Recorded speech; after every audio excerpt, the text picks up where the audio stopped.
বিৰোধী ঐক্যক আদৰণি নাগৰিক সন্মিলনৰ ৰাজ্যৰ ৰাজনীতিৰ বাবে বিৰোধী একগোট হোৱাটো তাৎপৰ্যপূৰ্ণ।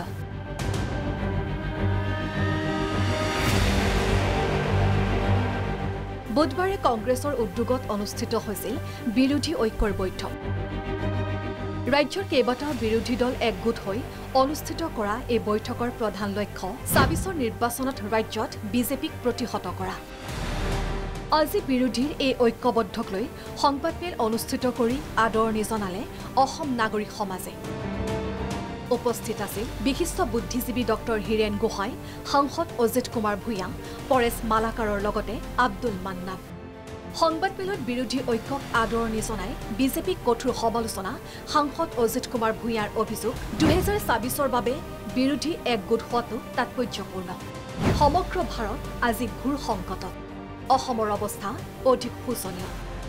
বিজেপিয়ে কৰিছে বিভাজনৰ ৰাজনীতি। অসমৰ অৱস্থা আৰু অধিক শোচনীয়।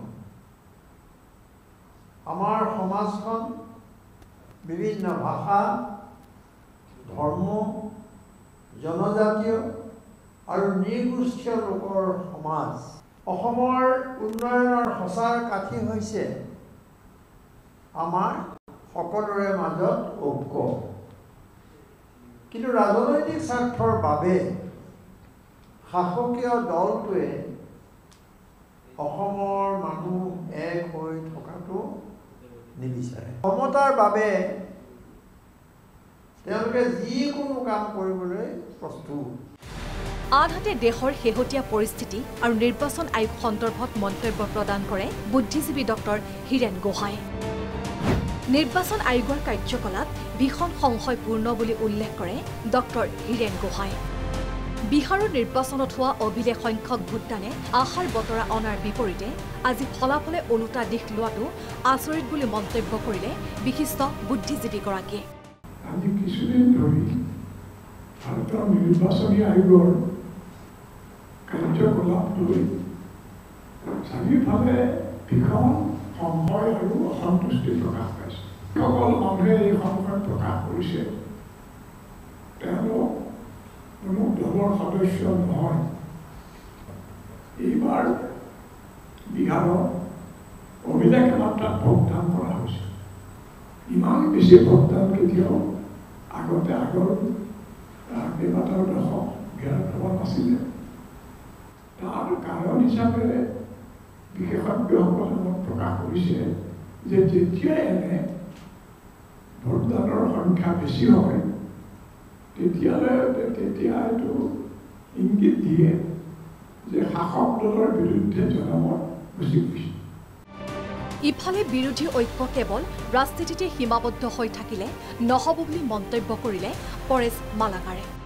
আমি বিৰোধী ঐক্যবদ্ধ কৰাৰ কাৰণে কংগ্ৰেছৰ উদ্যোগত যিটো প্ৰচেষ্টা লোৱা হৈছে, যিটো পদক্ষেপ লোৱা হৈছে, সেই পদক্ষেপটোক আমি কেৱল আদৰণি জনাই ক্ষান্ত হ'লে নহ'ব।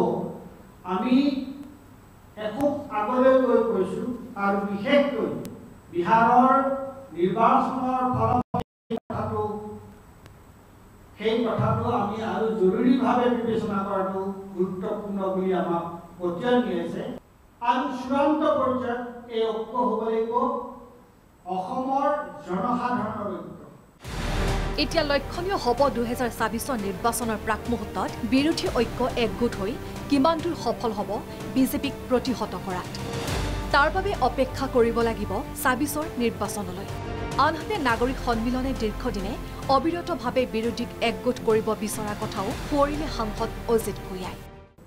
ডক্টৰ হীৰেন গোহাঁইৰ নেতৃত্বত আমি ছজনীয়া গোটটোৱে আমি প্ৰতিটো ৰাজনৈতিক দলৰ লগত আলোচনা কৰিছোঁ যে আমাৰ এই প্ৰচেষ্টা, এই যে আমি অহৰহ চেষ্টা কৰিলোঁ, তাৰে পৰিণতি সিদিনা